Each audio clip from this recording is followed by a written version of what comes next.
Okay. Now, the next sort of question about language modeling, a very sort of natural question, is how do we learn it? So given some training corpus D, what we typically do is we minimize the negative log likelihood. This is equivalent, of course, to maximizing the log likelihood. And you can also think about it as minimizing the cross entropy between distributions. So what this sort of does intuitively is it's trying to adjust the parameters theta such that the model P theta looks a lot like this distribution of held out text, PD. This principle is known as the method of maximum likelihood. So why is it called that? Because we're trying to maximize the likelihood. This is equivalent to minimizing the negative log likelihood, but it's trying to find model parameters that put high probability on some subset of observed data. And of course, under some conditions that generally don't apply to neural networks, if as the amount of data you have goes to infinity, you will get, in a sense, the right answer. Part of the issue with language models is because they're highly complex functions, there isn't really one right answer.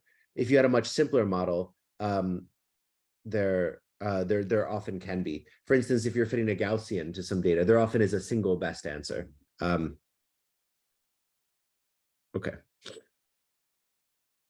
For locally normalized models, we can sort of decompose this likelihood as a per token sum. So this sum arises because we took the product we had inside the log and pulled it out. And this is sort of a natural way of thinking about what the language model, when we're optimizing it, is being trained to do.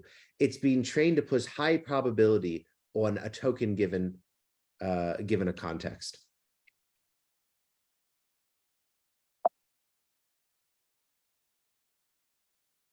So one thing that's has sort of always been known to people who spend their time with machine learning, but I think it's being talked about more now, which is that one of the most important things on the outcome of your language model is what corpus you train on. So what I mean by this is that we're increasingly being exposed to language models that were trained on the entirety of the internet, or seemingly so. However, how we actually choose this set of strings, D, that we choose to place high probability on, really affects what sort of model we'll get, because the model will try and match all sorts of things like the style, the tone, biases, and length, and many other sort of issues. And how we choose to curate this data set matters a lot.